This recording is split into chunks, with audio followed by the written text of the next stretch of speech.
Welcome to episode 8 of the Gaming Lounge podcast. Once again, I'm your host, Sebastian, and I'm joined by Dory. How's everything going, Dory? Hey, getting over laryngitis. So, for everybody in the comments or anybody watching, yes, my voice does sound a little weird and off, but I'm mostly recovered in record time. So, should be good for today. But don't expect me to scream about spoilers this week because I don't think that'll happen.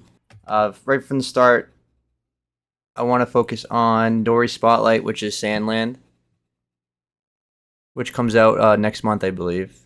So Yeah, late April. yeah. So how is it? What'd you think of it? I didn't really gel with it. I think that's more of a me problem than the game. First off, I want to start with the positives. All respect to the GOAT Akira Toriyama, who was the lead person behind this originally.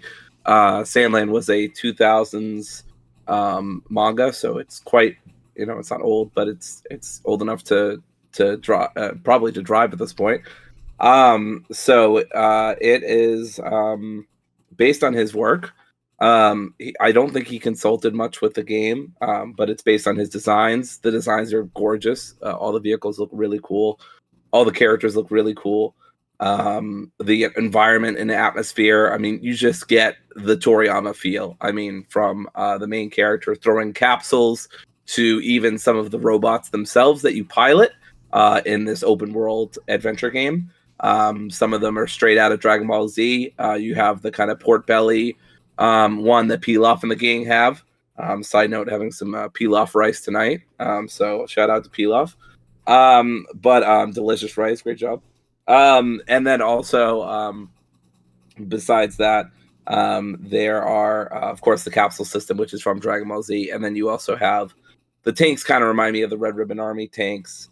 There's some other designs. The motorcycle is like the one that Bulma had in Dragon Ball, but it's got guns on it, so it's a little different. Back in my day, Bulma carried the guns herself. So for those who remember, she shot at Goku in the first episode, I think.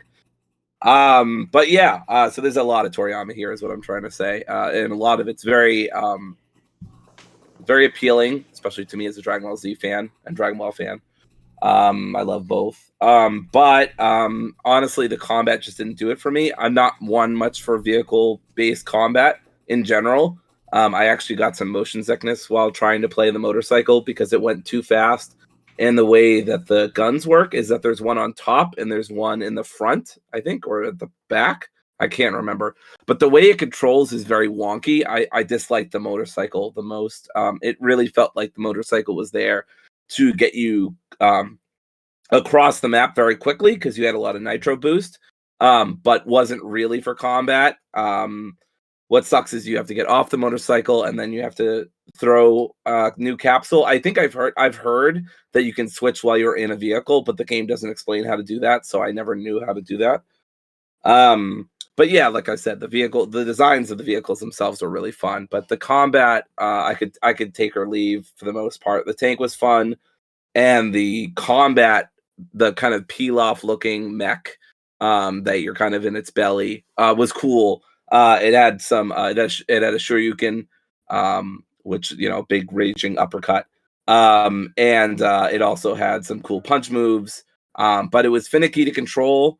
I had this part, I showed Seb a video of this, but I was trying to get up just a simple cliff face that you're clearly supposed to get up to because there's loot up there.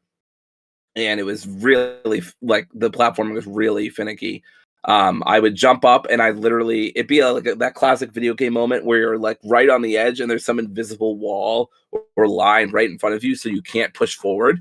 It was really annoying. Minor gripe, but I mean, the platforming, it just doesn't seem very good. There is a dungeon. I saw that there's this YouTuber called Globku who had a Sandland Demo video. So I recommend to go check that out if you want a more positive vibe for this, because I'm not the person. But yeah, I just found the UI and the controls very finicky, not very satisfying for the most part. I didn't like that enemies respawned. It made me feel... I generally don't like it when games have enemies that just respawn. That's just an issue for me because it feels like I haven't done anything or I haven't gone anywhere. Now, this is a demo. So it's not as huge of a deal, and also it might not be representative of the final product. I don't know. But I played about an hour of it. I wasn't really a fan of it overall. There's some stuff here that I definitely really like and I think is cool. I think if you liked that old PS3 Mad Max game and you like anime, you're going to love this game. But I'm very picky about my open world games, and vehicle combat has never been a great selling point for me. There's a lot of customization in this game, which is cool, but I didn't mess around with it a lot. So that obviously that's on me, but I just didn't really care to. I just usually go for defaults unless I'm like really into the game. I mean, even a franchise that I love, like Kingdom Hearts Birth by Sleep, had a lot of customization. And I'd never really dived deep into that system. I mean, I did the basics, and sometimes I like tried to make stuff so I could beat the final bosses, but I really have to be invested in a given game system to want to mess around with the different stuff. You can basically put on you can put on like a Gatling gun instead of a cannon, or you can put a big heavy rocket launcher instead of the main weapon or the side weapon, stuff like that. So yeah, overall, I just found it got uninteresting after a while. I kept dying to the same guy over and over again because the game, when you die, it doesn't bring you back to full health. And I didn't realize that until after a few attempts. So then I went back to the camp, and then I went and fought some other bosses. But yeah, I mean, overall, I just wasn't really into it. I was never like singing the praises of this game. I was just more like, oh, this looks cool, and I love that it's a Toriyama game. But I wanted to give it a shot, obviously, because Toriyama passed away recently. So I wanted to at least give it its due and see if it was for me.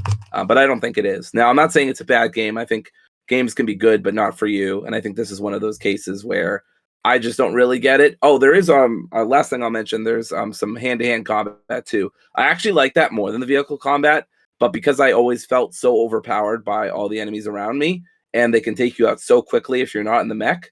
They have like little levels above their UI and stuff like that, so you can always tell like when you're really overpowered. But yeah, there's bosses scattered throughout the like I fought a giant scorpion, I fought a mech, I fought some demons and stuff. The main character is Beelzebub, who's like a demon, who's like one of the strongest demons from his village. The voice acting is good, but there's a lot of repetitive voice lines for a demo, and I don't know if that's going to be in the main game, but I found that kind of annoying. So yeah, overall, I wasn't super impressed, but I think people who love open world games love Toriyama and loved the Mad Max game. I know that's kind of maybe a slightly underrated or overlooked game, but if you like vehicle combat and anime and love that Akira Toriyama feel, this game will probably be for you. I like some things about it, but for the most part, I didn't really care for it. You can customize everything, by the way, the controls. So if you don't like the way it's set up, you can do it, but I wanted to just learn the defaults. So yeah, that's mostly it. I wish I could be more positive about this game because it is, I mean, one of the Toriyama projects that are coming out this year. So I'd like to be more positive about it, but I'm not going to lie. So yeah, that's most of my thoughts on it. I hope it does great, and I'm sure there's definitely going to be an audience for this, but I just don't think I'm part of that audience. Awesome. So the game I'm going to highlight first is Princess Peach Showtime, which is the new biggest game from Nintendo that just came out yesterday. First things first, poor Peach never gets to enjoy vacation. There's always something happening to her or Mario. It's like they can never just enjoy a trip. She can't even go to she can't even go to the theater without something happening. So she goes to the Sparkle Theater, and a new villain shows up, a brand new villain created for this game called Grape, and her gang is called the Sour Bunch. She's a bit generic, but she's not like, at least it's not Bowser again. I'll take that any day. It gets overdone a lot with Bowser kidnapping Peach. Mario's not even in this game so far, from what I'm seeing. So Peach is the main character, and Yep. I think it sets up a bunch of new stuff for her, like a bunch of new like characters she can interact with and combat like she can do. So it opens the door for like future Peach games for her. Um, so what kind of game is it? Well, first of all, it's a platformer game, obviously, but it's a side scroller mixed with 2D and 3D. It's on a stage. It has a cool stage design. Each level is like unique. And it rotates like a 180 degrees. So like when you're playing the game, like she'll stay in one spot, but the map itself will like rotate left to right, which is cool. So you're really not even moving, but it creates the illusion that it's moving. Each level is unique from each other because each has its own theme. Like the first one is a swordsman Peach, so you're like a musketeer Peach. Then you're like a ninja, and there's like stealth elements where you're like sneaking around enemies and you like take them out. You like go on underwater and snorkel. Use like a snorkel to stealth. You like hide behind a wall. Put like a Yeah, it's like a little bamboo stick, right? yeah, and then you camouflage yourself like on a wall or something like that. And then you have like a thief Peach, which is like you're on a grappling hook and you're like going on a heist, and you're like a cowgirl and you're doing like a Wild West chase and stuff on a horse. It's just a bunch of mix. There's like a detective Peach. There's one you make a cake. So it's a combination of different Peaches in this game. They're all unique from each other. It's really cool. The only thing is this game is very easy. Like this is definitely a kids game.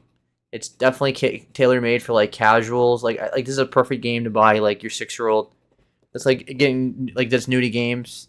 This is kind of like that Yoshi Crafted World game, where it's like there's some elements like you need to know how to play games, but it's really this whole game is just A and B. You move left and Yeah, I right, was A and honestly B. gonna buy this partially to play it with Kim because I knew she would enjoy this kind of game. It doesn't seem that punishing.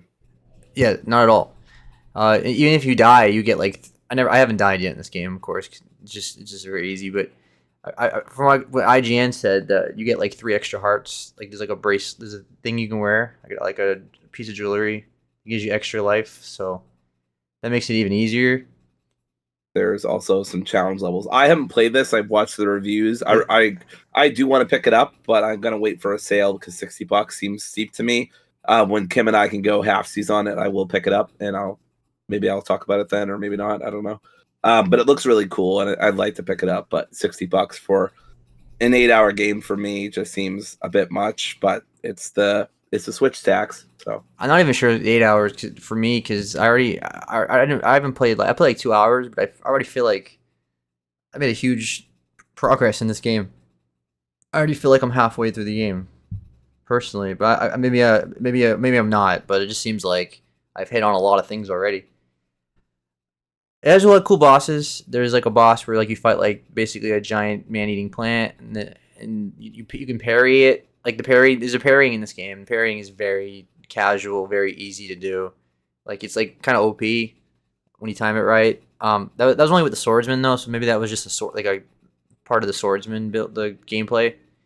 There is also like obviously it's a Nintendo game, so you have to 100% collect things. Like there's no things to collect throughout the whole levels, but they're not really enticing, and there's really no replay value in this game in my opinion because you don't get anything. You don't really get anything for it. It's just extra gameplay, and the levels themselves are like 7 to 10 minutes long.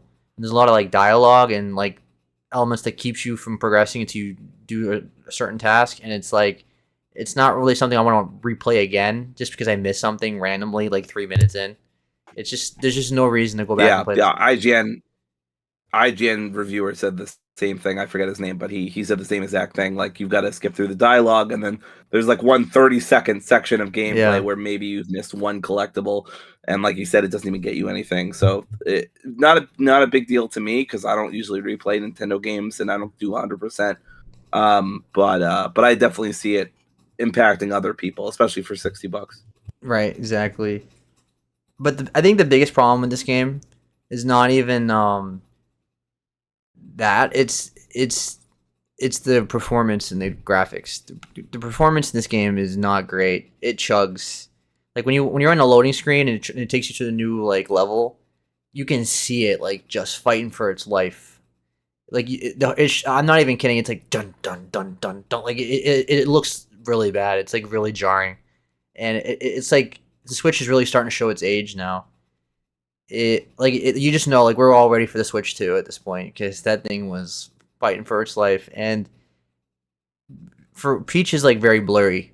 Like the game itself is not the prettiest Switch game. Like if you play Super Mario Brothers Wonder and you compare it to this game, Wonder is so much better, like clearer, more colorful, jumps out at you. Peach in this game, you look at her character model is very blurry. It's really jarring.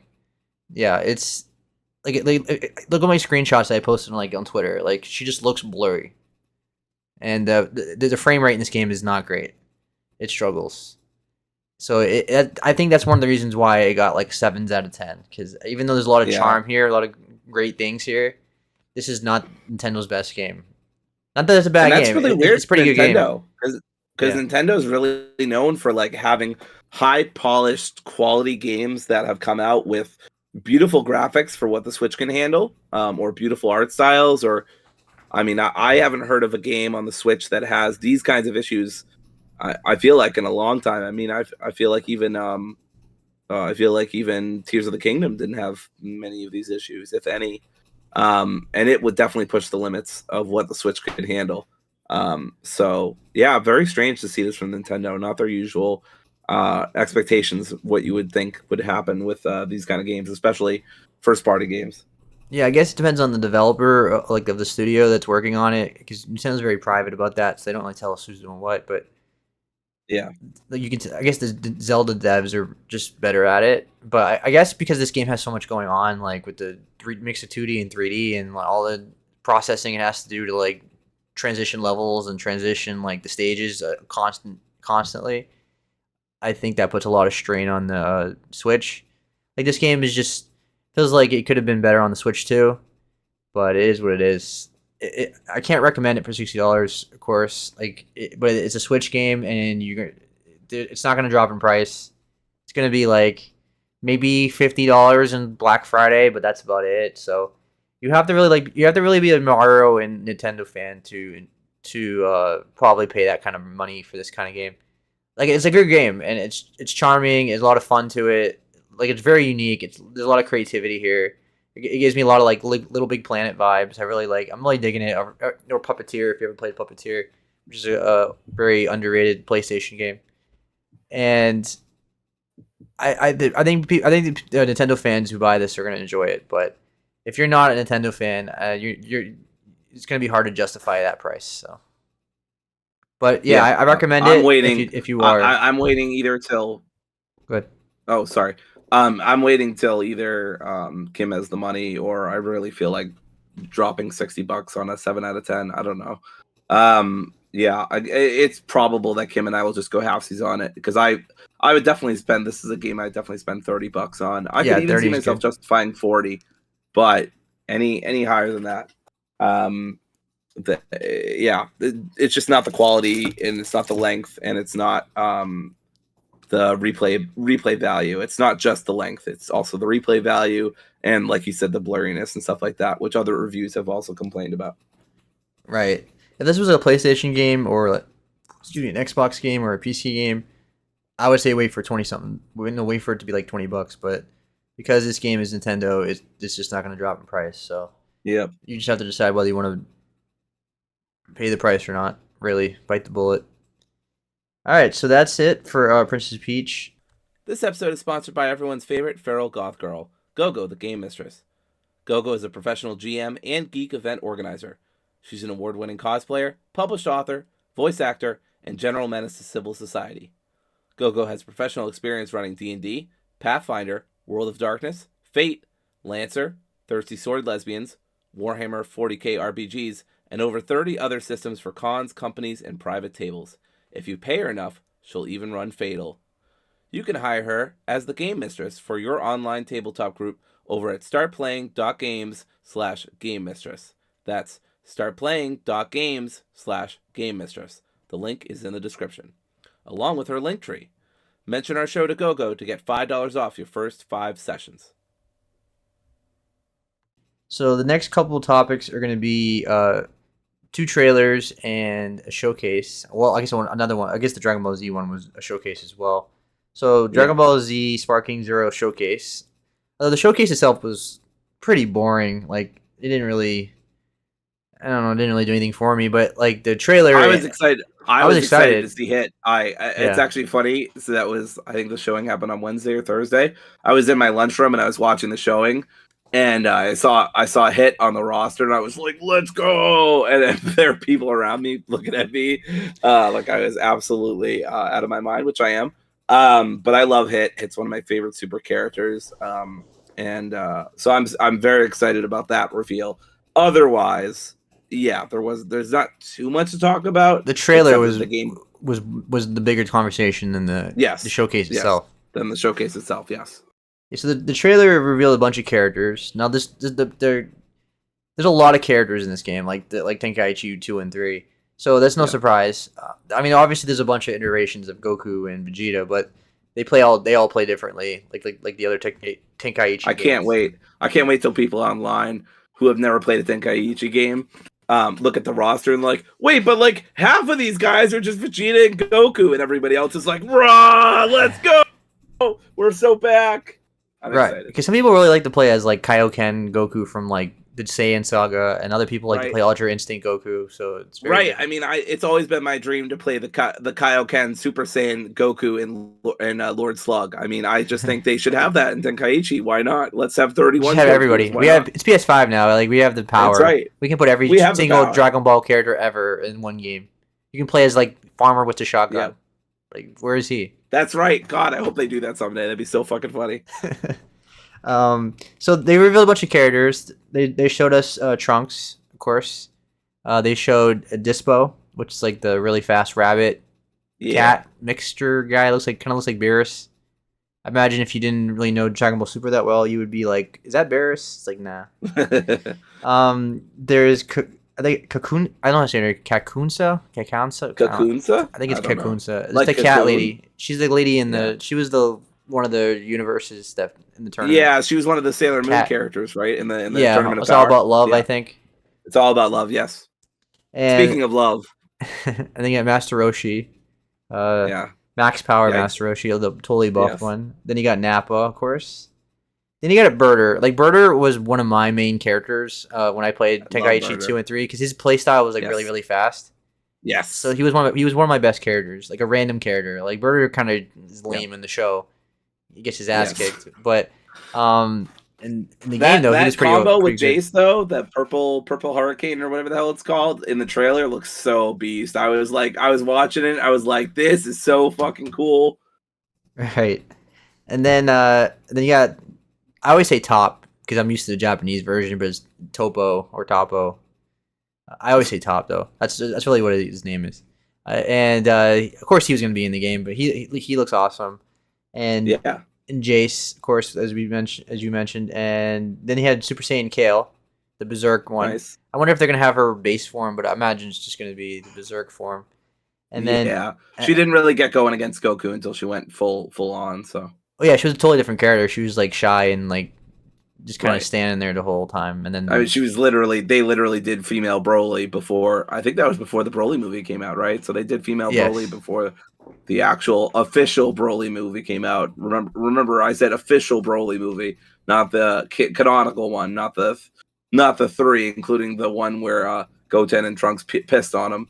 And no, that's not a joke. And the one he turns into like a giant like sludge monster.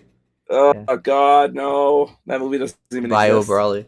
And then they showed Super Saiyan Broly. So they showed Broly. Yes. Berserk mode as well. I mean, it's Berserk mode. And Hit, of course. Hit. Yeah, I love Hit. Hit's awesome. Hit always brings the jazz music too. That's another reason I love him. But he's so cool and calculated. That Heart Attack storyline with him and Goku was so fucking awesome. That was like one of my favorite like little subplots in Super. And yeah, I'm just a huge Hit mark. In terms of his character, his voice actor. Just his design, He was just so awesome in all those fights too. I mean, literally pausing time because he's so fast. Just so cool. Kick the shit out of Vegeta too. Toriyama loves to do that for the millionth fucking time. But yeah, I pop big for Hit. I love Hit, and I'm very excited to play as him for the first time in a Tenkaichi game because, of course, the last time was Tenkaichi 3, which I think was early 2010s, late 2000s, maybe. So yeah, definitely before Super was out, or even a twinkle in somebody's eye. Yeah, that was way before Super. Super came out in 2015. Yeah.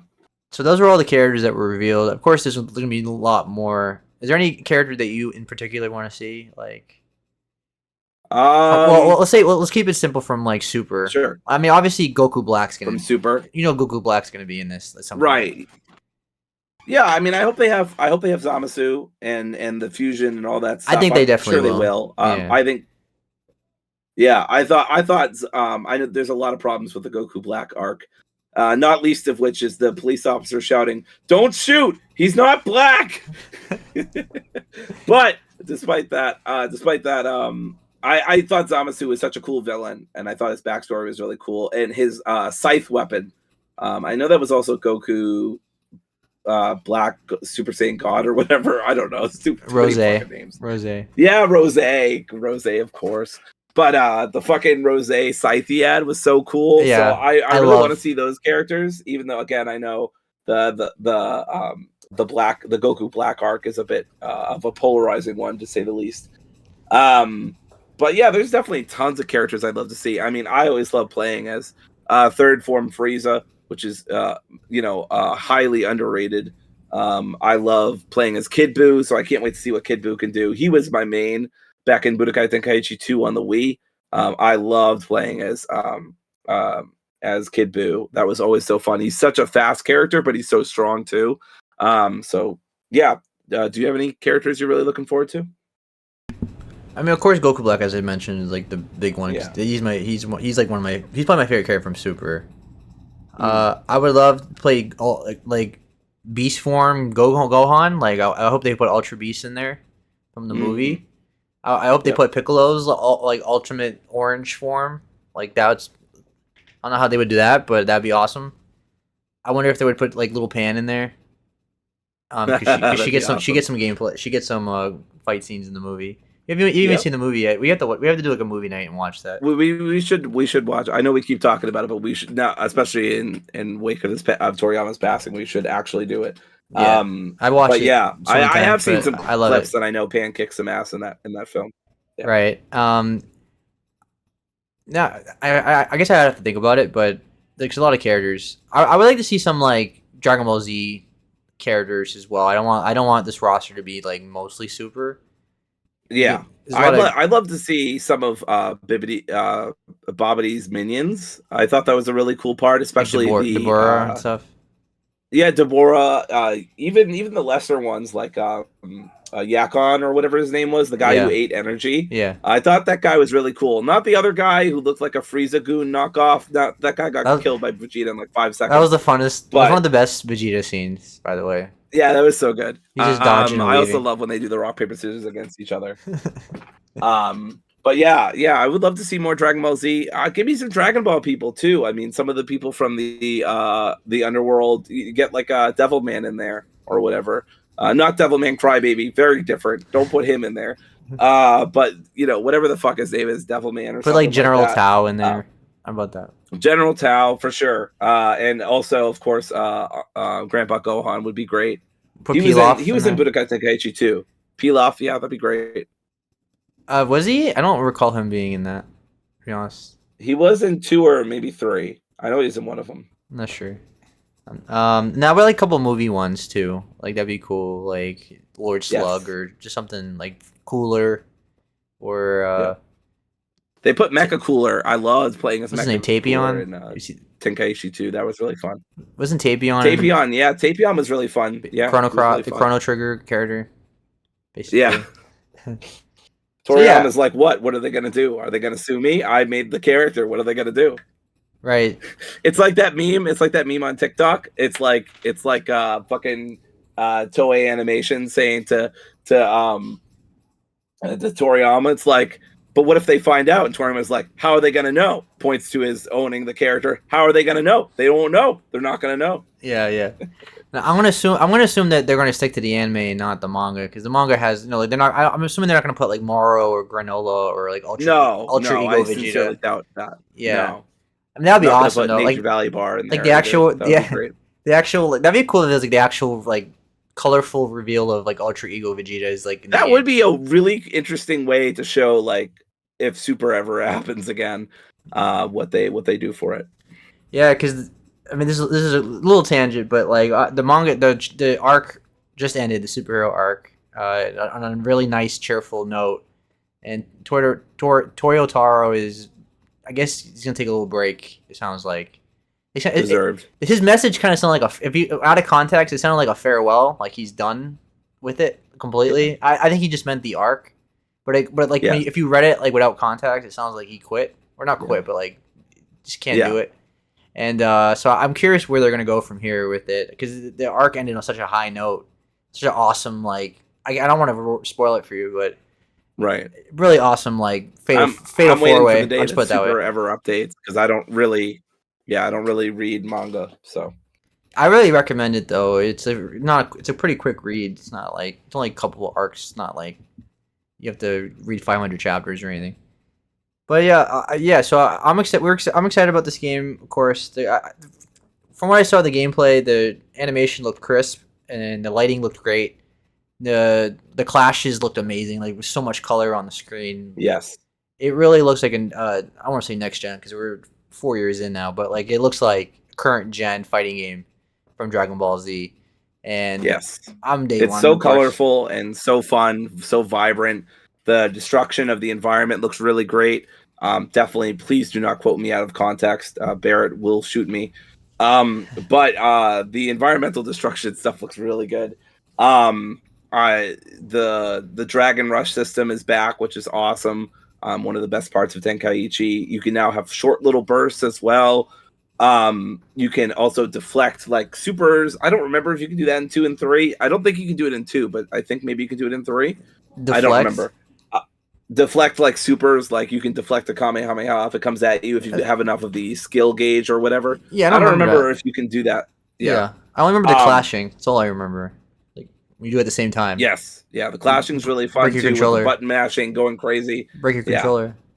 Yes, rip to my controller after this game. Yeah. But yeah, Seb and I are both really stoked about it. The roster is getting filled up, looking really good. The combat looks great, and there's nothing that's saying they can't add more characters later. Yeah, I can't wait to break my $200 DualSense controller playing this game. I just hear the screams of anguish all the way from Florida. Like, my ears just prickle up. Just from the mini game and the loading screen. That's right. God, I hope they bring that back. That was always so fun. I loved playing the one with Yamcha. He had the spirit ball, and he would like break different bricks and stuff. And I try to break as many as I could to break my record. In my lifetime, I don't think that's got to be my top 5 most played games of all time. Tenkaichi 2. I think 2 and 3. I guess, I literally booted my Wii up like a few years ago before I sold it. And the last thing I played on it was Tenkaichi 2, and I went back through some of the story and some of the survival tower, and like it still feels really good and really fun to play. The motion controls are a little outdated now and don't feel as precise as they did when I was younger, but generally, yeah, that game holds the heck up. Oh, absolutely! You can play it today and definitely have a blast. Like, it's fantastic. You can even have a raging blast, right? And it's way better than Budokai. Like Budokai 3, I think you can still play today, but like Budokai 1 and 2 definitely show their age, especially the cutscenes of Budokai 1. Ugh. It's so bad. Yeah. But I did like the what if Cell absorbed Krillin, or what if like what Tien. if Tien and Yamcha made a fusion and nobody fucking cared. I remember that. That was so much fun. Yeah. I used to love, there's a little quick tangent. I used to love like when Boo had, like, he had the absorb ability, and like he would absorb like random characters. So like he would just absorb Frieza or Cell or something. And like that wasn't in the show or anything. So like it was just cool for the game. Like, it made up for the game, and it's like it's just an awesome little things for the fans like that. I love. So I hope this game does that too. Yep. Like, just little things like that. For sure. And I would be, I always love a good what if storyline. yeah, and I would love if they had a character creator in this game, like a customizer, like Yes, like a that'd be Xenoverse so cool. does. So that'd be really cool. More women who can turn Super Saiyan, please. Yeah, I want. Oh, and they're gonna be in the game. I mean, the other girl's gonna be in there. I forget her name. The other girl's gonna be in this game too. I'd assume. Like that's a safe bet. Yeah. Or I know Kale. Who else can turn Super? Do we know her in Super, or yeah, is that yeah. a Broly? Or Well, I'm forgetting her name. okay. Kale's friend. Like, oh, Kale's friend. That's right. The one she definitely doesn't have any kind of romantic interest in. Yes. why am I forgetting her name? I gotta look it up now. Oh, Caulifla. Yeah, cauliflower. Right, like cauliflower. Yep. And she's the sister of what's his name, Kaba. So he's gonna be in the game too, I'd assume. Yeah. Kaba's gonna be in this game. I imagine all the Universe 6 characters are gonna be in this game. I imagine Choppa is gonna be a playable, like Beerus's brother is gonna be playable. I imagine the big Winnie the Pooh guy might be a character. Big Winnie the Pooh guy. I don't remember him. You don't remember like the Universe 6 like fighters in the tournament? Like remember they have a tournament between I remember the tournament. I just don't remember all the. There were a lot of characters. Yeah, there was like the big robot. They used to like you had to roast him and he would like fall apart when you like make fun of him. And oh yeah. And there's a big bear. It was like a big yellow bear that had like red vest on, and we used to call him Winnie the Pooh. Yeah, and I didn't know they called him Winnie the Pooh, but yes, I remember him. Yes. And they're probably gonna put right, and the Frieza knockoff guy, Frost. Yeah, he'll be in the game too, I assume. So they're gonna put like they're gonna put every super character, I think, like that in there. Cabo might be a fun character to play, like low key. All right, so let's move on now to because Seb and I are gonna talk about this all fucking day if we can. Right, just a whole episode. We're so excited. And so next thing I want to talk about is also pretty exciting was Marvel 1943 Rise of Hydra, which we knew about it, but like I feel like the trailer just came out of nowhere. Like I was like, "What is this?" We finally get to see it, and I was totally blown away by the visuals. Like that's the big thing with me is these visuals are like truly next gen. Like this is like holy hell! Like this looks like real people. And we can also be assured that the writing is in sort of plot and I'm trying to think direction of the game is going to be great too, because Amy Hennig from the Uncharted series is also involved, from formerly of Naughty Dog. So I think this is going to be an incredibly well written and incredibly good looking. Importantly, we don't know what it plays like, but I mean, Amy has done some incredible work with the Uncharted series. I know she wasn't necessarily behind the combat design, but so I am very anxious to see what the combat looks like. But leaving that aside, this looked incredible. The voice acting looks really good. I'm very curious about the story. You get to kill Nazis. That's always a good time. You can't ever talk me out of that one. In a video game, of course. A tale as old as time in video games. The tale as old as time in video games. The only thing we kill more than Nazis in video games is zombies. Yes, that's right. And sometimes zombie Nazis or Nazi zombies, whatever. Yeah. But yeah, Seb's right. This looked absolutely incredible. And they did a whole thing.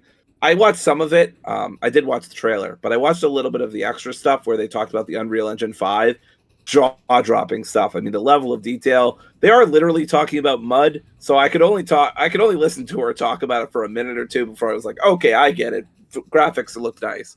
But like it is really impressive what they've done with this with this engine. It's awesome. Yeah, like we didn't see any gameplay, but like you can this game just feels like a Naughty Dog game, even though it's not a Naughty Dog game, but it feels like you can tell like there's a lot of influence from Naughty Dog in this. It feels like a very serious Marvel game, and I'm definitely up for that. I don't know if you want to read the little description we got here, but basically Captain America and I think this is the original Black Panther. It's not the modern day one. Yeah, it's Zuri. But they have to form this kind of uneasy alliance to combat a common enemy, which seems to be the Nazis. I was a little confused in the trailer because Captain America was saying, well, 2 super soldiers besides me running around doesn't make, is too many. And I was thinking in my head, like, who the fuck's the other one? And then people in the comments on Twitter and stuff were like, Red Skull. I was like, oh yeah, I forgot he was a super soldier. Mm-hmm. He was the first one, really. He's a failure. Yeah, failed one. So it's basically As the name Marvel 1943, The Rise of Hydra implies, the start of Hydra. So that'll be interesting to see.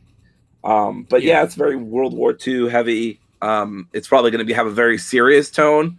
I would imagine, given World War II and given the politics going on there as well. But I'm excited for that. I'm all in. And Amy Hennig has done some incredible work in the games industry, and I'm glad she's getting to flex her muscles here with a big property. So if this goes really well, I hope she gets some other projects she can dive into as well.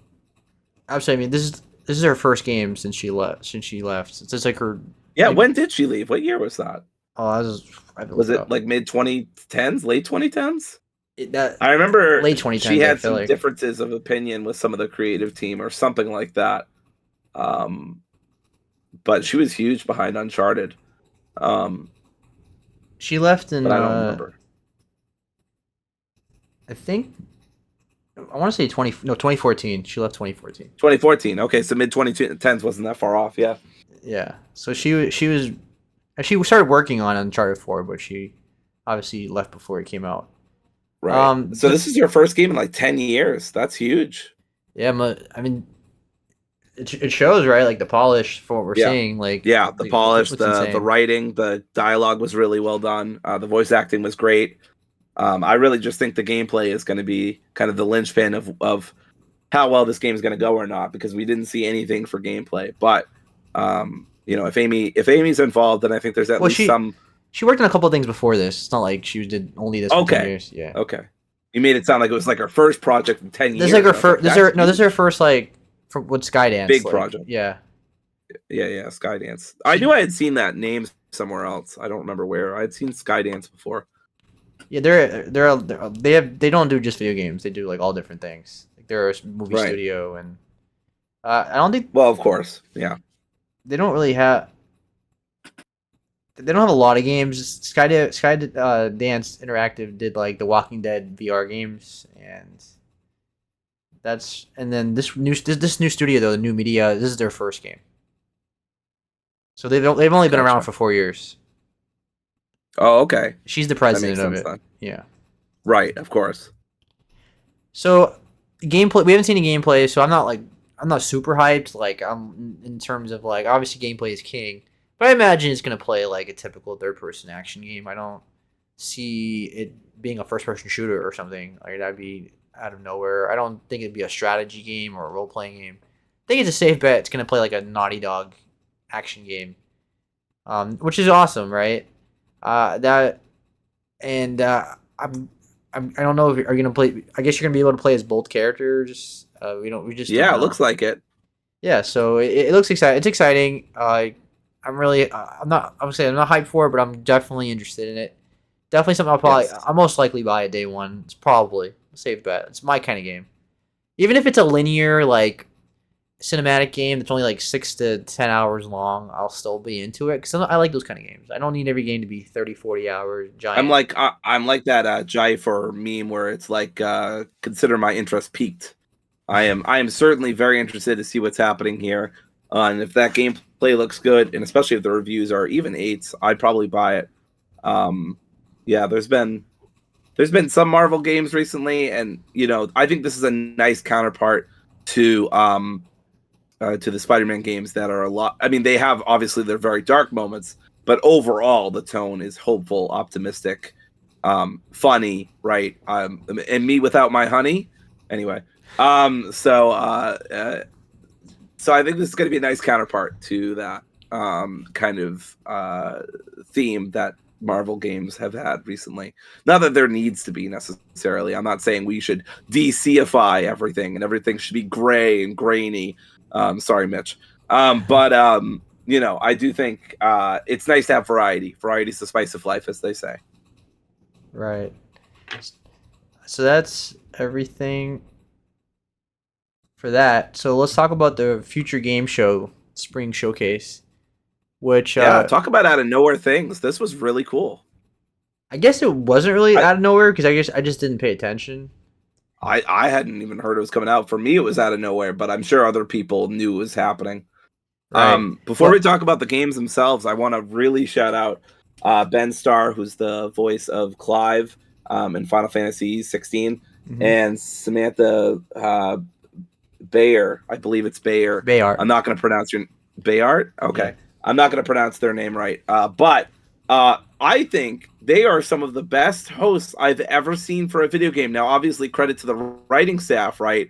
But damn, they were like, I actually like. I could have fast forwarded past their host segments, and their host segments are very brief.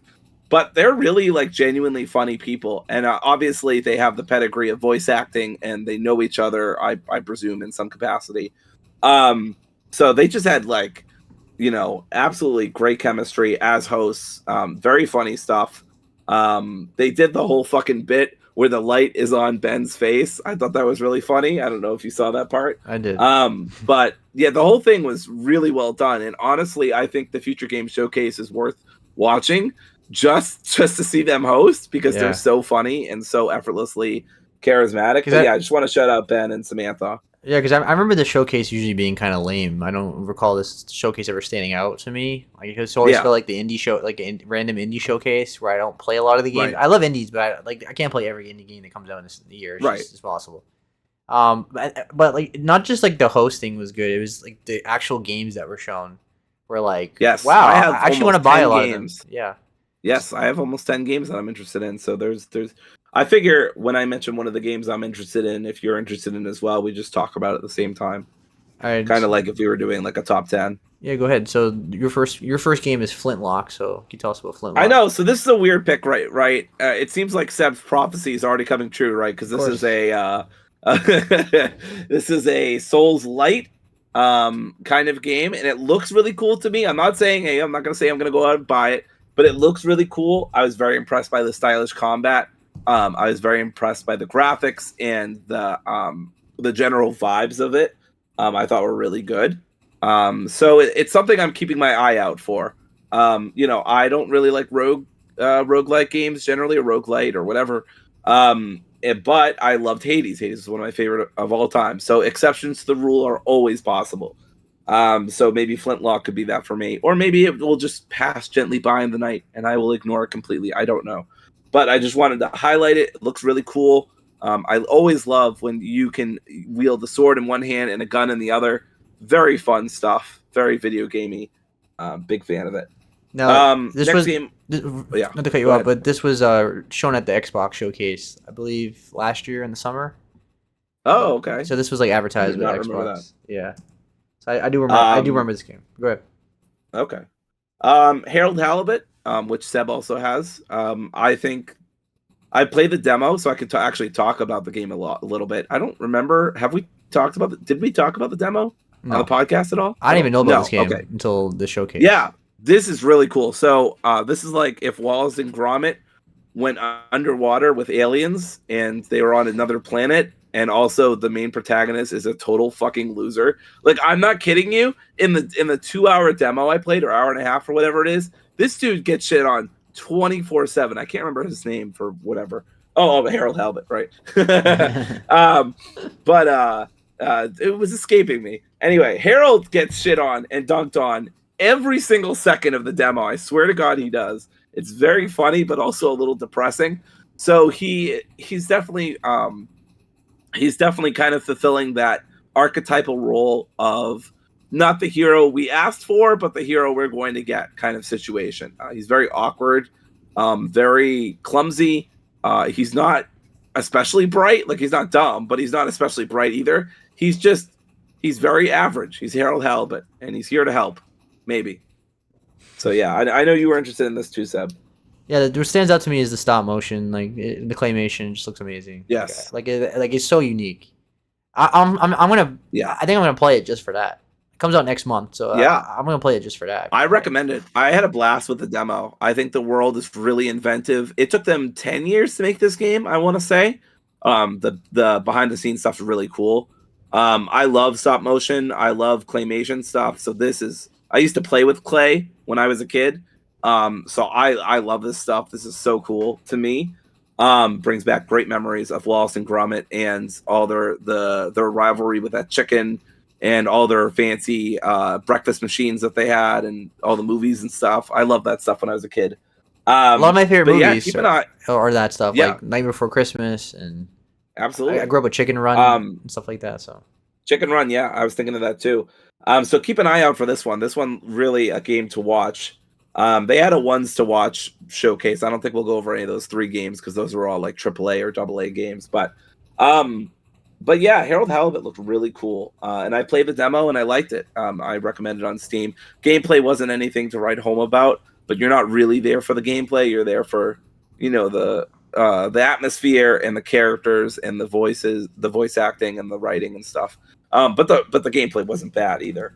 All right, next game I wanted to highlight, and Seb has this on his list as well, is Dustborn. I thought it was Sandborn, but I guess it's Dustborn. mm-hmm. But it's a road trip action adventure, very story driven. It's you're kind of driving across the divided states of America. No one's ever thought of that. Genius. Um, but it looks really cool. The combat looks really fun. It looks like straight out of a comic book. I always love that. Very cell shaded, I think. The combat looks crisp and fun and fluid. The characters look like a lot of fun. It looks like a kind of a found family dynamic going on there. It's a road trip vibe. There's music. I think the lead singer is a bassist, so that's points for me. So overall, this game looked really cool. Seb, what did you think? Exactly what you said. What stands out to me, it was giving me like Life is Strange vibes Yes. to it. And the gameplay looks really cool. The animation stands out to me. I was getting like Walking Dead vibes, like a lot, like from like Telltale, like that like cell shaded view. It just looks like it looks like something I'd be into. Like I love like these narrative kind of games, and this one actually has gameplay in it. So even though the gameplay is a little janky, I don't know if it is or not, but if it is, I'll still probably enjoy it just from the fact that I'll probably like the characters and the story. Yeah, it gives me Road 96 vibes, which I also enjoyed. I didn't like love it, but I did enjoy it. I played it last year, I want to say. Yeah, these kind of road trippy, comic book styled, narrative driven games are really fun. A road trip's always a great storytelling device. Right. Excuse me. Yeah, after that, I want to briefly just mention Holston, which is a 2D survival horror game. That looks cool. You can kind of switch seamlessly between third person and first person. Yeah. I don't know too much about this, but it seems to be from some foreign devs. Well, it's not first person. It's like it's top down, like a dungeon crawler. Oh, it's top down. Okay. And then when you're fighting, right, it switches to third person shooter. Okay. But it keeps the same like bit though, 16-bit view. Right. Go ahead. But it looked really cool. You're driving away from like haunted forests and you're shooting people in buildings and stuff like that. I don't know if I'd actually pick this up, but I thought it was really interesting. I wanted to highlight it. Yeah, Holston looks pretty cool. I'd be into this. Sorry. Yeah. No, that's okay. Go ahead. No, you're good. That's all I want to say. Yeah, Holston looks awesome. Okay. My kind of game, I think. Yeah, I thought so as well. There's definitely a few survival horror games besides Still Wakes the Deep. Haunty, which we both have on our list. A kind of, I guess it's a twin stick shooter. I literally had to look the genre up because I had no idea what the hell this was. Yeah. But it's we've seen it before, but I didn't know what genre it was. But it's a twin stick shooter. It's an adventure game. They had this really beautiful musical performance. Yeah. I love the graphics, love the atmosphere. I don't know what the hell is going on in this game, but I'm here for it. Yeah, this is like the third game. I feel like I've seen the main character be a Grim Reaper, like little cute Grim Reaper character that I've played in the last 2 years. So that stood out to me. But what stands out to me, of course, is the animation and the environment looks incredible. It's very, very unique. I didn't get any twin stick shooter vibes from this at all. So that's what the Steam page says. I don't know. Don't ask me. Yeah, because they didn't really show gameplay per se. Like they showed gameplay in terms of like walking across a bridge or certain like story moments and like environmental moments, but they didn't show actual like combat that much. It was, like, very brief. They kept it very like focused on the visuals and the music, which obviously I think that's the main selling point of this game. I think more than anything else is going to be the visuals. So definitely something I'd be into.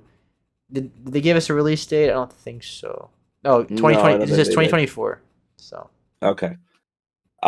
Next game I want to highlight is Tenebrism Somnia.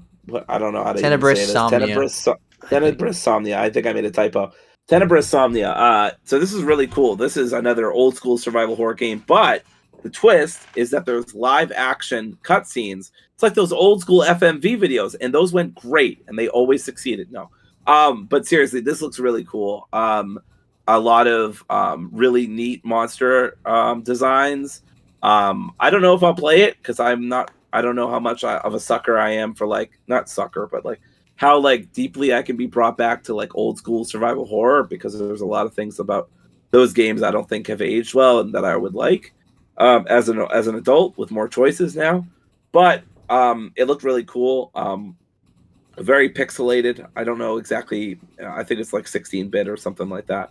Um, but yeah, this was on Seb's list as well. So Yeah, it takes me back to like Clock Tower back in the day. yes. It's a Mhm. it's a weird combination. I've never seen a game have like basic graphics and then do like like CGI, not CGI, but like was it like live action, right? Or Yeah, like it's live action.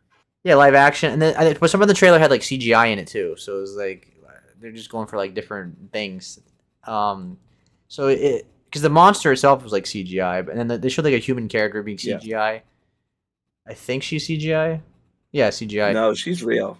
At the end of the trailer or in the middle of it, I don't Oh, know. maybe I don't. There's like a There's definitely a real actress there. no, there definitely is in the like the cutscenes of the game, but like there's some Oh, like okay. video game looking character like that's like CGI. That Oh, okay. so that kind of I'm just trying to piece it all together, but yeah, it Yeah, stands out for to me. sure. It looks cool. This is gonna be a very niche horror game though, of course, because Yes. I imagine it's gonna turn people off. But if you grew up with the '90s like I did with these kind of games, something I'd be into for sure. So All that right. stood out to me. Very Uh, unique. the next game I want to talk about is Simon the Sorcerer Origins. Now, this is a game that is never going to give you up and never going to let you down. It's definitely never going to run around and hurt you. And that's because it has Rick motherfucking Astley helping with the music. I couldn't not shout this out because this was the most random shit I've ever seen. But yeah, I actually follow Rick Astley on YouTube. He like still makes music and he still like has a really great voice and does covers. Like he covered Harry Styles a few weeks ago or whatever. So I like casually follow him. But anyway, yeah, this is the Rick Astley making some music for this video game. It's a, I guess, prequel to a big point and click game. I never got into it, but it was a point and click game in the 90s. I do appreciate point and click games now, although when I play them, I usually have a guide at the ready because I have high intelligence, low wisdom. You know, I'm not always good at those. But this looks really cool. It's hand drawn. It's got some sorcery stuff, of course, going on. Magic. There's like some kind of mystery afoot. A magical school environment, free of any turfs. So that's always nice. And yeah, I don't know. This looked really cool. This looked really charming, I guess is the operative word. Just a big surprise to see Rick Astley in there, but I thought it was really cool. A little fun fact: Rick Astley, "Never Gonna Give You Up" was the first song that Kim and I had at our wedding, and it was great until everybody made us dance to it, and then it wasn't great. And I have cursed all my friends ever since. I play that But in yeah, class Rick too. Astley's "Never Gonna Give You Up." Not in Now the game, but it should be. I like it. I like these kind of games, the point and click games. It seems like Yeah, I grew up with these games. This is something I'd play. I didn't put it on my list, but I probably just probably forgot about it. But this is something I definitely would play. I think. yeah. And lastly, for me, oh no, second to last, sorry.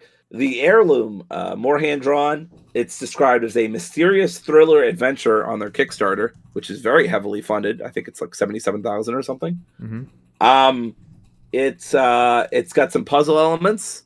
It's got some choice based stuff too. At one point, we can see the main character can either run or hide. Gave me some Coraline vibes, for sure. I definitely got some big kind of Coraline vibes from this, and I love Coraline. So I'm interested. We don't know a lot about it, but it looks really cool, and I wanted to shout it out just based on that. Yeah, the animation stood out to me. It was only 50 seconds, so they didn't. It was like a Yes. teaser, but Yeah. I think. I mean, it's a Kickstarter. I guess. Last game I'll Sorry, I think they're just starting it out because it's a Kickstarter. So I don't know how far it is in development. Yeah, it looks like it's funded, but I'm not sure. I didn't take a close look. Yeah, go ahead. Sorry. Last thing is Spine. This looks really awesome. This is probably one of the more AAA looking games or AA looking games. But it's a beat 'em up with a talking partner, which can always be a curse and a blessing kind of situation. But we'll see. Um, Combat looks really cool. It reminded me of Sifu, Yeah. and it reminded me of what am I trying to think of? That open world crime game that was going to be that was originally going to be a different franchise, and then it got turned into its own thing. I can't remember what it was. It was for the PS3. This is But not Sleeping Dogs, right? Sleeping Dogs. That's right. It gave me some Sleeping Dog vibes, some Sifu vibes, some Yakuza vibes, of course. But yeah, it's a bit of a beat 'em up brawler. It just the graphics look really good. The combat looks incredible, and this is only an alpha somehow. So I don't understand that because that game looks fucking awesome. So I'm keeping my eyes open for that. Yeah. I didn't put. I'm very curious where it'll go. I didn't put this on my list, but I forgot. I just forgot to put it. Yeah, this game stood out to me. I just need to see some gameplay though, because a lot of it was like eye candy gameplay. It wasn't really. Yeah. It was like it's giving you the vibe and the aesthetic, but like I want to see like actual what it's like to play it from this game before I get really hyped for it. But from what I'm seeing, it looks really fun to play. Like this game looks. I was also getting Sifu vibes from this, and Sleeping Dogs vibes, which I love. I really enjoy those games. Even they're a blast to play. I thought they were both good games, so I'm definitely on board with something that's like it and hopefully improves. Right. And then for me, also just to add on was No Rest for the Wicked, which was one of my most anticipated games this year.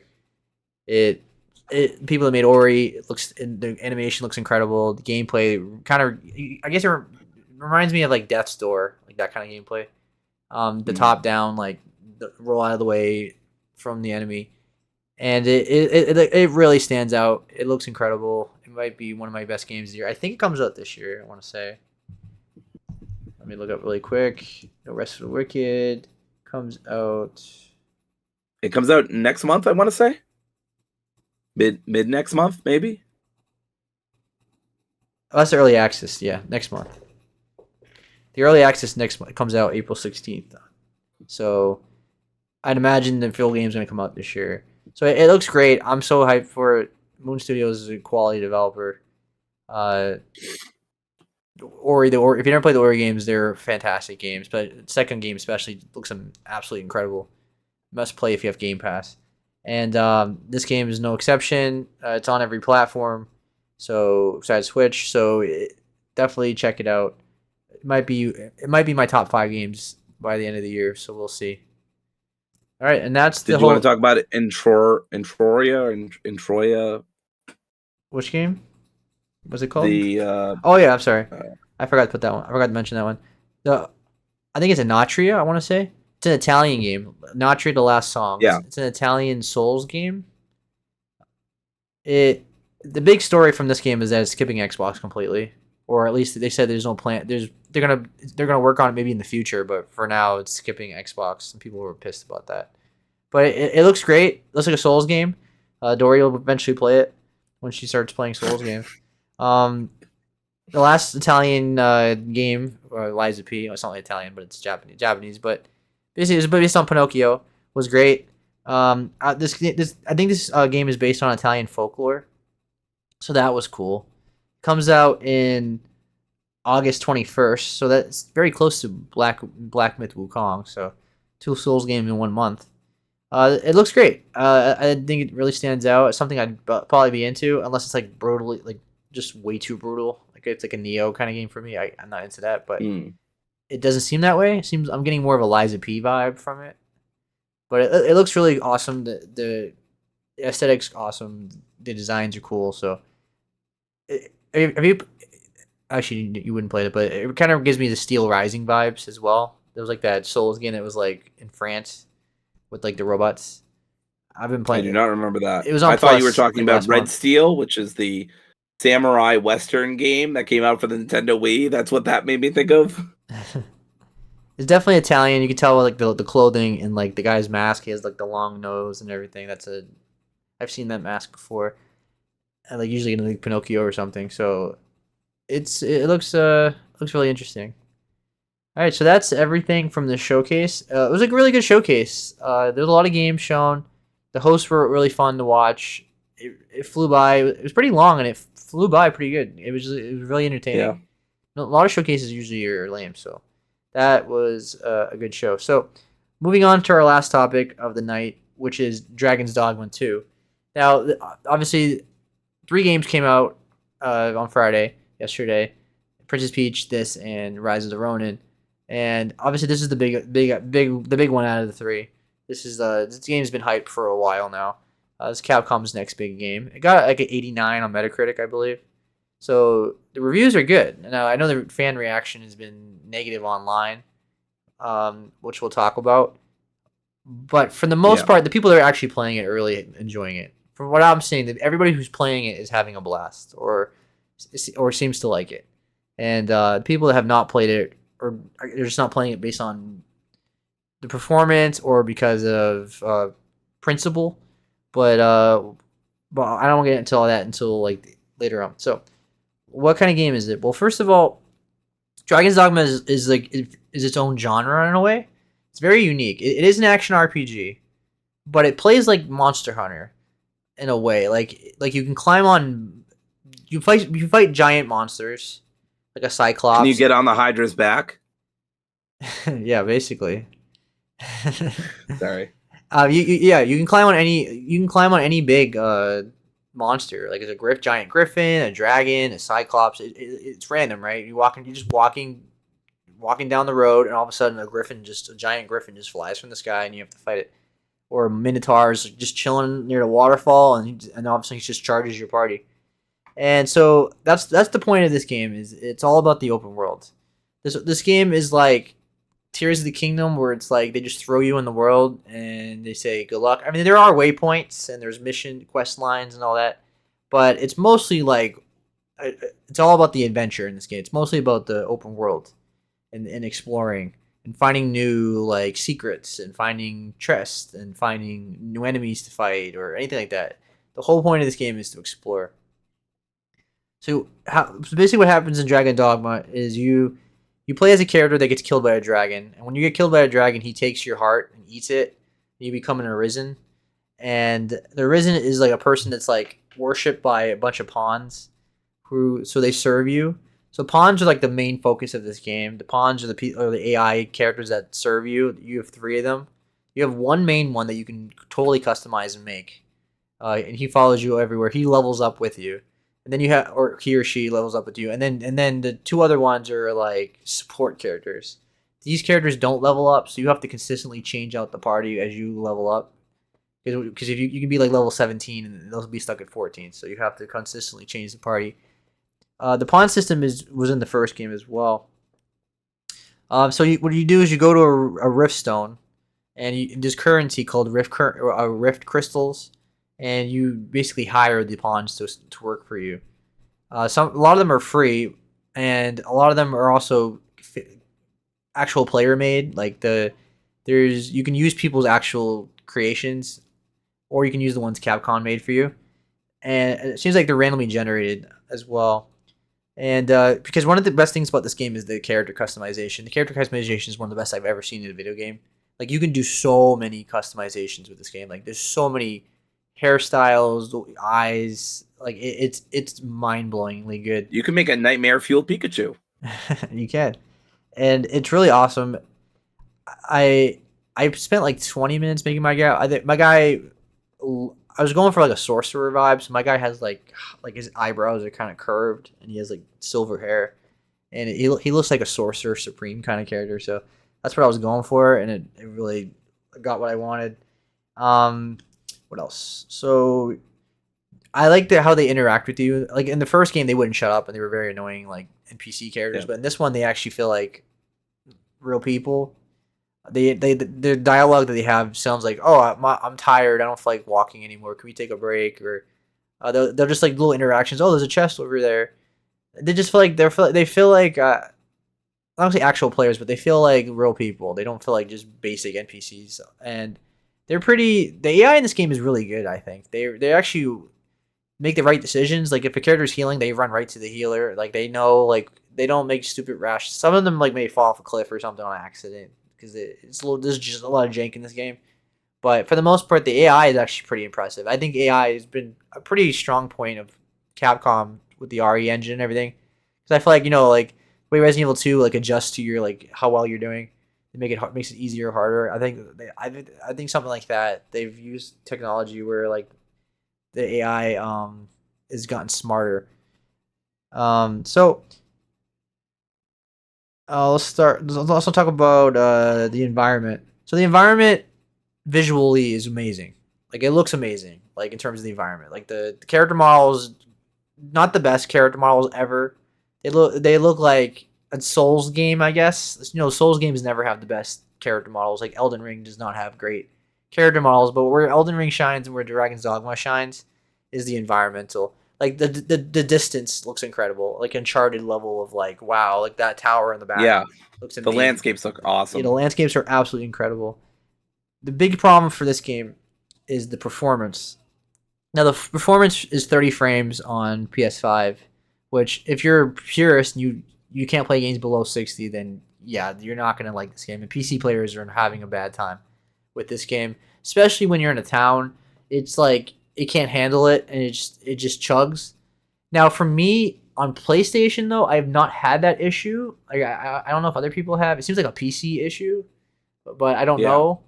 On my end, I think because I've been so used to playing this game in 30 frames that like when you get to the town, it's still 30 frames. It doesn't feel like I don't see any difference really because I was already playing in 30. But if I was playing in 60 and it dropped like 40 because I was in the town, then yeah, I would notice that a lot sharper in that case. So I'm playing on PS5. I haven't had that kind of performance issue. It's not really I'm not saying it doesn't affect my game. It hasn't affected my gameplay. Like the performance is not really the issue for me with this game. It's other things which I'll talk about.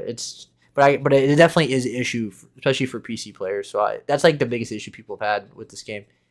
Um, Besides the microtransactions, um, I've had no bugs, no crashes at all. There's just a lot of jank. What I mean by jank is that like enemies might get stuck in a rock and like they just can't move, or like they just like they turn in the wrong direction, or NPCs like you're trying to talk to them and they just like get up and walk away, and then like despawn and respawn, and like you can't. I'm like Yeah. I'm following a guide and I can't see this. I can't find this person. It's like because they haven't respawned yet, and it's just like a lot of that.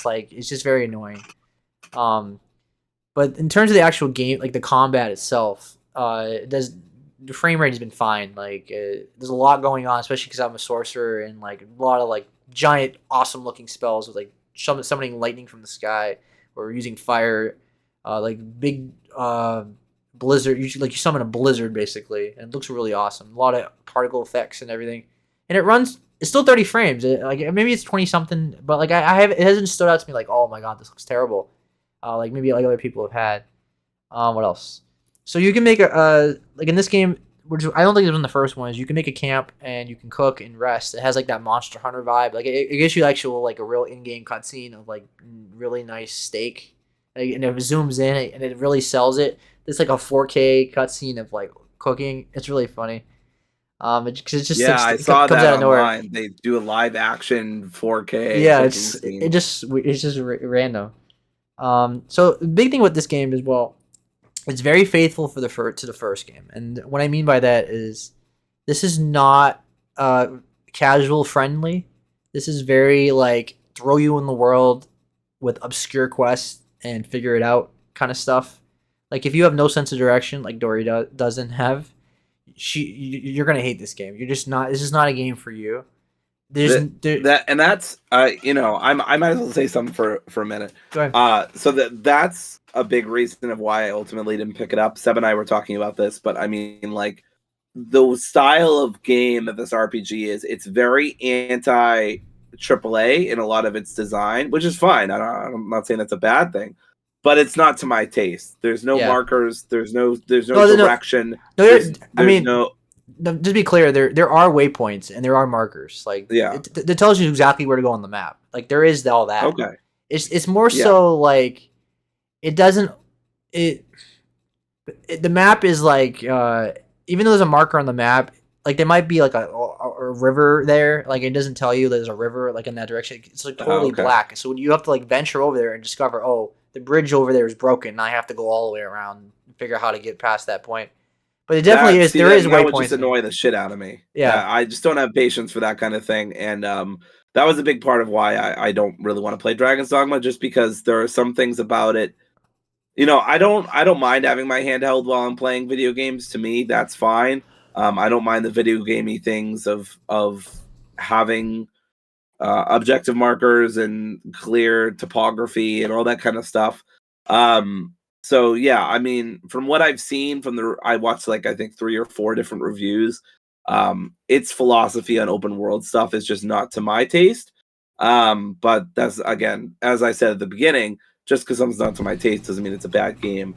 We'll talk about the microtransactions later, but I have things to say about that as well. But yeah, so that's one of the reasons I didn't pick it. One of the big reasons. I have no sense of direction, and I just, after playing Final Fantasy VII, I've found myself kind of struggling to get back into video games just because I think it was such a high, and I put over 60 hours into it.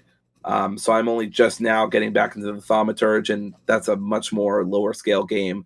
Whereas Dragon's Dogma is this huge open world game with no real sense of direction and obscure quests and markers, but not good topography. You really have to explore a lot, and that's fine if you're into that. But I'm not really into that. You know, with Horizon, especially Forbidden West, it always felt like you knew exactly what was going on and how to get to places and stuff. And I never really had to fight the map, so to speak, or the topography. But I mean, you know, fair dues. Some people don't mind that, and Seb's having a blast. So more power to you. Right. So the thing with this game as well is all about the journey, and there's really limited fast travel in this game. There's only 2 ways to fast travel. There's taking an ox cart, which you pay like 200 gold, which is very accessible and cheap. But you have to be in town to do it. So if you're like in the middle of nowhere, you have to walk back to town. Otherwise, the only way to get back to town is to have a stone that teleports you there. But those are really expensive. So they want you to walk. They want you to go on a journey. Yeah. It's kind of like that Red Dead Redemption kind of thing, where it's like they want you to be in the world. Like they give you every reason like not to fast travel. They want you to explore the world. The open world design in this game is incredible. Like I haven't seen a game have this much adventure, like where like you get rewarded for being curious, since Elden Ring. Like you just wander into like a random area and you discover like, oh, there's a minotaur, there's a griffin, a dragon, and there's an awesome item or something like that. Like the open world design in this game is incredible. The direction could be better, I think, but the design itself, like just going on an adventure with your companions. Has it had a high difficulty curve, or do you feel like it's accessible from the beginning in terms of combat difficulty? It varies. There's some spikes for sure, like because I'm a sorcerer, so I'm very squishy, and like if the enemy targets me, like a minotaur, he just charges at me, and I can't. There's no dodge button in this game, and so I'm just like dead. And that's it. Like I get one shot. Oh wow. Now, for the most part, like your party does most of the work, and you stay in the back or shoot, or if you're like a melee build, you're in the your companions might be mage type of characters, but either way, either way, it's like there's some difficulty spikes where like enemies are really tough, and then other enemies are like pushovers. So it's just really random. Like I've noticed that like. I've had a hard time with like the Minotaur characters. Like for the they have a charge ability, and if you dodge them, and they hit a wall, they obviously get dazed and they fall down. There's a lot of cool environmental battles in this game. Like a lot of environmental tools you can use. Like obviously, if you're fighting a Cyclops and and there's like a dam near you, a bunch of rocks blocking the water. If you shoot the rocks, you can release the river on the Cyclops and one shot them. You can do a lot of cool things like jump off a cliff and like land on the enemy. there's a lot of cool, like if there's a boulder, you can hit any boulder and knock it down and it rolls into the enemies. Like there's a lot of cool environmental design like that that helps you with the difficulty. But it's I wouldn't say it's accessible, but it's like it's not the hardest game I ever played, but it's not easy either. I guess it's like normal difficulty. I guess it has its moments where it's like why. And I think the big problem for this game as well is that there's only one save, and if you want to make a new character, you basically have to delete your save. And it's just I'd rather they had like multiple slots, like even the Souls games have multiple slots. So I don't understand that design. And the only way to really this game has only one save, so like it always constantly auto saves. So if you die, if you're in a bad spot and you're totally stuck, uh, it's gonna keep auto saving in that same spot. So the only other way to really save in this game is go to an inn and rest, because if you do that, it creates like a separate save.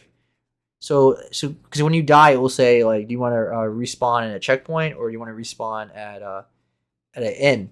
So it's always very important that like before you go on a big journey that you rest at an inn, because if you for whatever reason like you're stuck and you're in a really difficult spot and you're just you the best thing to do is go back to the save in the inn. So it's always good to do that.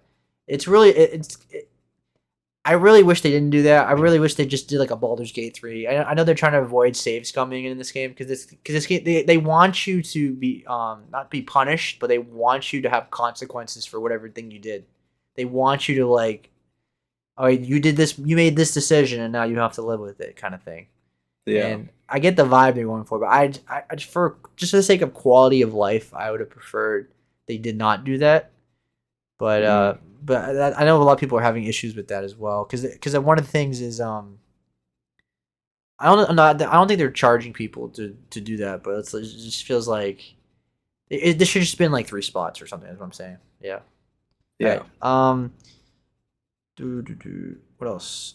All right, so combat is amazing. For the most part, like the AI is really good. Like I said, there's no lock on button, and there's no dodge button. So yeah, it's a very unique gameplay that like other there's no other game I can compare it to really. The closest thing I can compare it to is like Monster Hunter, but even that is more fluid. This game is kind of like you're kind of slow like Red Dead Redemption. Like you feel like you're on sand, like when you're walking, but it's not it's not bad. I've heard comparisons. I've heard comparisons of like Monster Hunter meets some Dark Souls vibes a little bit with the slowness. Yeah, it's more like Dark Souls more than like Sekiro, but but I wouldn't say it's a Souls game at all. Like not even remotely. Like doesn't feel like, so I wouldn't say that, but I could see like maybe the aesthetic is Souls like, Dark Souls like, and you also get scratch damage. So if you get hit a lot, you get permanent damage. Like you can't fully heal it. So you get stuck at like half your health unless you have to go back to an inn. So you get punished for being out for too long. You know what I mean? Like if you're on a journey and you've been out for 25 minutes battling, your character needs rest. So you need to either go to a campfire and rest or go to an inn because your character is just exhausted. So that's another thing you have to think about. It's kind of like a survival game in that way. What else? So we talked about that. I talked about the jankiness, the obtuse quest. The quest lines are pretty good. Like the storyline is not the greatest storyline ever, but everybody's well voiced. The character models, like when you're actually like in the main story stuff, is pretty cool. It feels like an actual like Baldur's Gate 3 kind of. Not like it's not as good as Baldur's Gate 3, but it's like it's a quality there. Like it feels like real people, real like storyline, fantasy characters, and I'm interested in the story. And like there's some cool things. Like there was like one story where I had to sneak into the queen's like lair and I had to like disguise myself as a guard. Like that was cool. Like there's actual storylines here. It's not just like. And then you got on national TV and you had to do a bunch of like marching routines and you had to get a score multiplier. I remember that. Right. And what else? We talked about the character customization. So the classes in this game, you start off as a fighter, archer, thief, or mage. I picked the mage because I love sorcerer builds. And then you have 2 advanced ones. You have a warrior and sorcerer. And then you have hybrid ones, which is magic archer, mystic spearhead. I'm doing that one. I'm doing that one right now. The spearhead is really fun. It's kind of like Darth Maul, the way he holds and fights with like the spear. A lot of like two-hand movement. Really cool.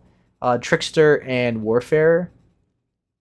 So I think the classes all really stand out. They all play very different from each other, and it's pretty accessible to switch back and forth. You just go to like a vendor. It's like 200, I think, to switch, and that's pretty cheap. And you basically you level up each class. You can like just mix and match. It's really cool that you can just play different classes anytime you want. You're not stuck to one class. It is frustrating that you're stuck with one character and you have to like delete the whole save file to make a new character and all that. There is ways to like change your character. Like there's items that you can buy to change the character. I know one of the criticisms with the microtransactions is that they're forcing you to like pay money to change your character, but it's not like ridiculously expensive. It's not difficult to do. It's very in game, easy to do. So it's not like it is a little tedious, but it's not like the worst thing ever either. Like the way people are making it out to be online. There's a lot of misinformation about this game in terms of like the microtransactions. So let's talk about that.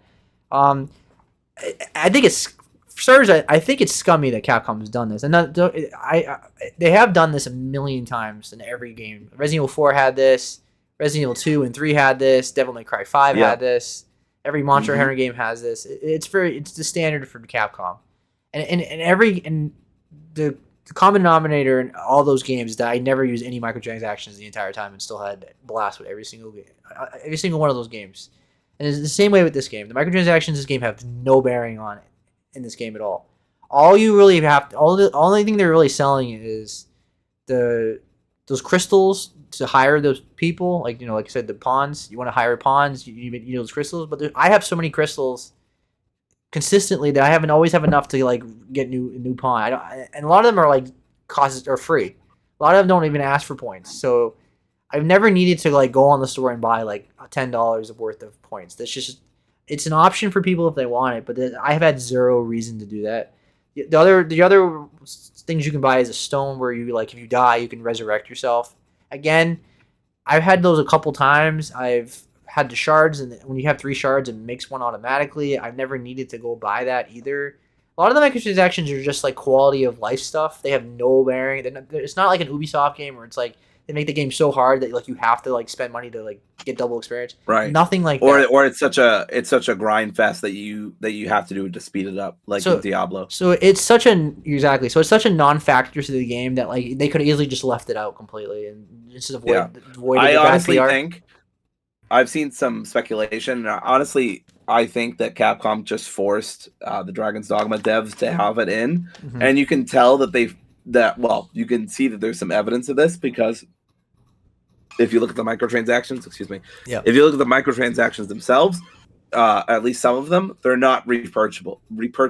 Like you can't buy them over and over and over. They're like a lot of them are one-time thing. Yeah. And if you love microtransactions as a company, you wouldn't do that, right? Yeah. So I really think Capcom was like, hey, we have to have microtransactions in here. You have to do it. No ifs, ands, or buts. And the devs are like, that sounds great. And then they'll just make it like you only buy it like once, and then you can't do it again. You can tell, right? Like as I mentioned, like I beat all the Capcom games, Devil May Cry, Resident Evil, and all that. I never need microtransactions to play them, so you can tell that like it wasn't the devs that put them in there; it was the executives that forced that. So So it's not the most. If you went by like the internet right now, you would think it was the most egregious thing ever. Like we're talking like Assassin's Creed like vibes, where it's like. You really have to pay money just to progress in the game. Like that's insane, right? But I'm not defending it. I just think I do think it's a bit overblown, but I do think it's scummy too. I think the outrage is overblown, but I do think it is scummy as well. I agree with you. I like first things first. Like I hate microtransactions. I think they're inherently scummy and bad. Yeah, but there's also levels to this, right? I would say this is more on the lower level of scumminess in terms of like microtransactions. Yeah. I've also played RE4, also played Devil May Cry 5, 3 and 2. I never did never paid microtransactions any of those times for anything. And it never hurt my enjoyment. I love Devil May Cry. I love Resident Evil 4. I love Resident Evil 3. Come at me. And I also think Resident Evil 2 is a good game. But like it never really impacted my enjoyment of any of those games. I think the only thing I ever bought was like the unlock all thing for like Resident Evil 8 because they wanted to play as a lightsaber, and I didn't feel like doing the requirements for it because I wanted to do the lightsaber in VR, for Resident Evil Village. But other than that, like I've never really. It's an option if people want it. Like they always have those unlock all. Like if you want the rocket launcher in Resident Evil 2, like it's there if you want it. It's not like it's not the end of the world. It's scummy, but it's just. But it's not so much the microtransactions. I think people are really outraged though. I think it's the performance, more than anything else. The performance is not acceptable, obviously, in 2024 on PC. Like if you have a high-end PC and you're still getting like sputtering frame rate, I can understand the frustration for sure. Like there's no excuse for that. I haven't noticed as much as console because I've only been playing in 30. But if you're on PC and you're having issues, then I can understand the frustration, right? Because you're really hyped. This big game, one of the biggest games of the year. You're really hyped for it. And you're getting this, so and you pay $60 for it, or 70, 60 plus. 70, how much? 70 for it. Yeah. I mean, and again, just to reiterate, to be clear, Seb and I both think the microtransaction stuff scummy, but it's on like the lower end of scummy stuff. Yeah. So it's like it's not cool, but it's like it's not as big of a deal as people are making it. It's the quality stuff that I agree with on Seb is really the unforgivable, unacceptable part here. Right, I agree. I just think. I think some of the, I think a lot of outrage. I mean, don't get me wrong. This game is like, from what I'm seeing on Steam, the numbers are really good for it and stuff. A lot of people just don't give a shit, and it feels like a lot of people that get up like really outraged. Like I mean, talking like I go on their profile and it's like 50 posts about it.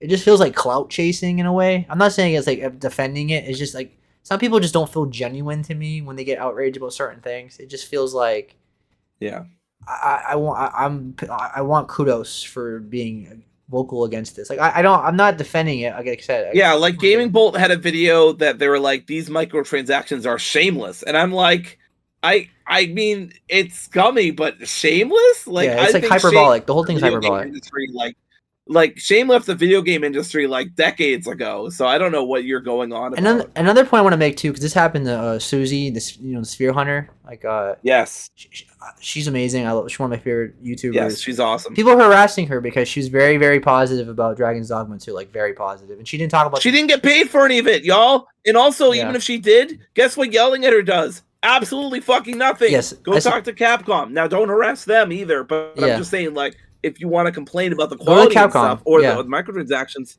like talk to them. Like, don't harass the employees. They have nothing to do with what the CEOs want. But like Susie has nothing to do with anything. Like, that's just bullshit. Right.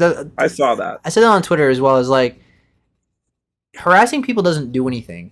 Like, I have no problem with you like complaining on Capcom's like main tweet or whatever. Like, do whatever you want, right? With that, that's fine.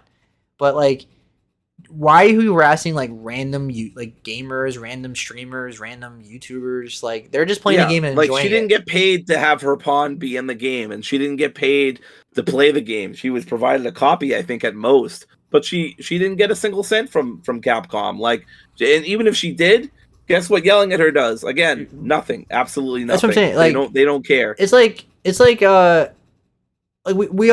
we all have issues with Call of Duty. We feel like, Call of Duty shouldn't be annual. Like it feels like they just milk their gamers and all that. But if somebody buys it, like one of my friends buys Call of Duty, even with all its issues, I'm not gonna go harass the person for buying the game. Like just let him spend his money however he wants. What makes me like the ultimate like judge like the I don't know, the executioner, like the ultimate judge of like what money people should buy. Nobody pocket watches like Twitter does. Like it's literally ridiculous like what people do. It's like you can't spend any money.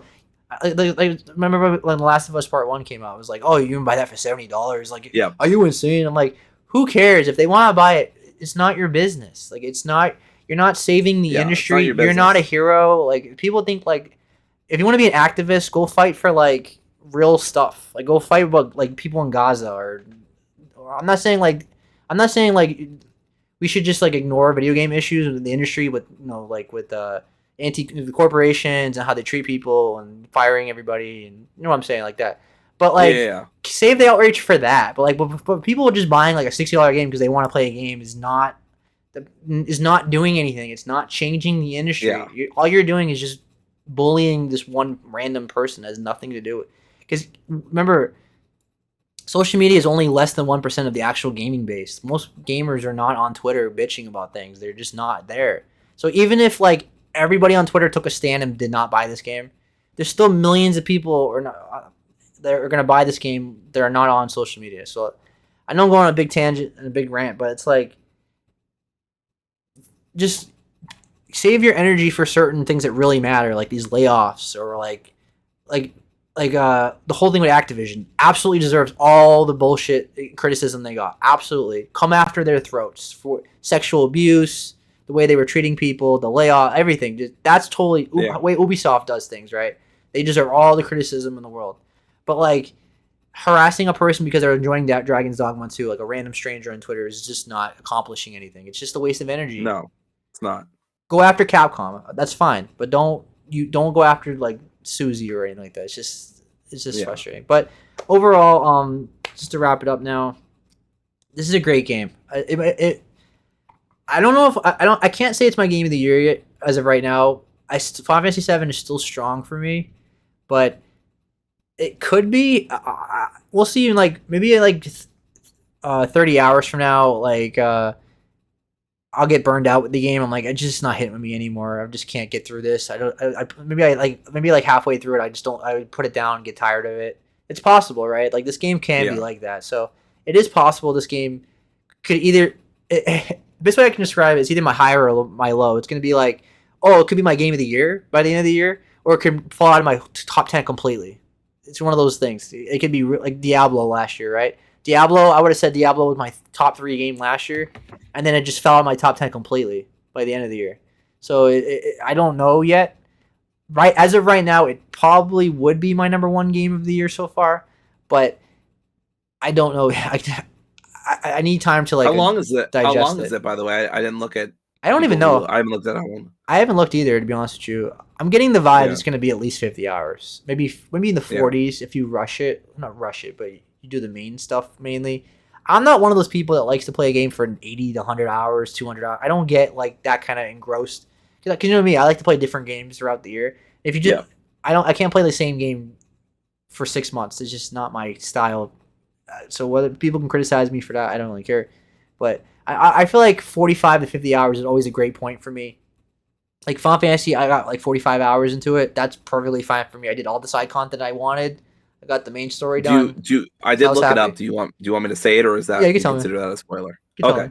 GameSpot says if you focus on solely, like just on the main story, roughly 30 to 35 hours. So I would expect, like you said, probably a 50-hour game, because you're not going to do that, obviously. Yeah.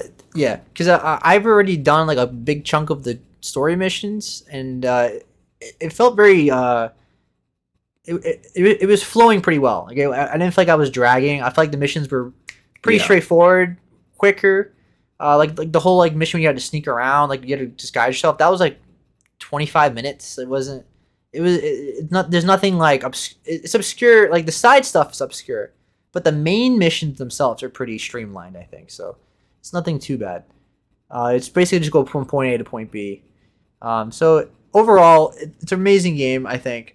If you can get past the microtransaction whole debacle and the performance issues, which is totally understandable, there is a great game here. You just have to know what you're getting into, because this game is not. It's not a typical open world game like we're used to, like Horizon, like fast traveling and anytime you want, and vehicles, and riding on something or mount. You don't have like a car. You don't have there's no horses. It's all they want you to. They want you to walk and just go on an adventure. So yeah, I understand that. Like it's not for everybody. This game is not for everybody.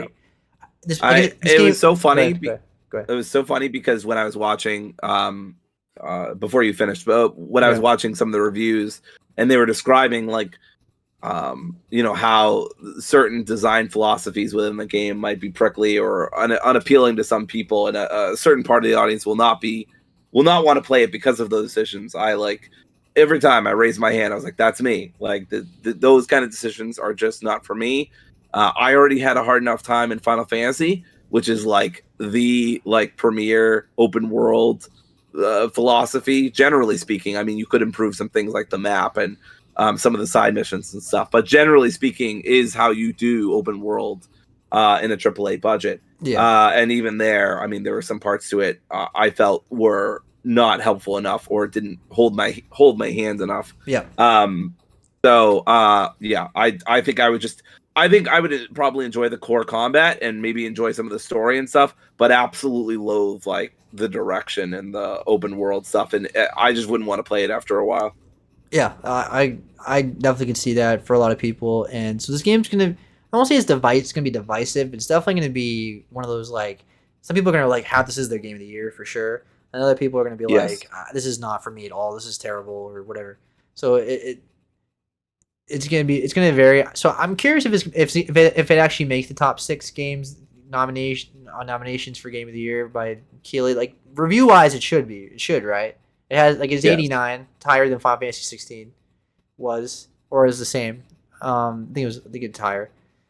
So in Spider-Man, of course, Spider-Man never got. Well, this one did, the last one, but usually Spider-Man was like in the 80s, right? The first one was in the 80s and still got nominated. Yeah, So being Spider-Man the- 2 was like 91, 92, like low 90s. Yeah, so being in the 80s gets you nominated too. So it has a chance, right? But we'll see if they get a little nervous about picking a game that has outrage right now. I don't know if this is gonna blow over. I don't know. We'll see. But yeah, it's a great game, and that's it. All right, so that is our show for tonight. I have no idea what we're gonna talk about next week, so I don't even want to do a preview. We'll see. We'll see whatever happens. What happens. Yep. Thanks for joining me, Dory. We went on. That was a long discussion about Dragon's Dogma. I did not expect that. Yeah, I mean there That was was a lot good, of though. facets to it, so Yeah. I totally understand. Yeah. So that's it. Have a good night and peace. Take care. See you next week, everybody. Bye. Bye.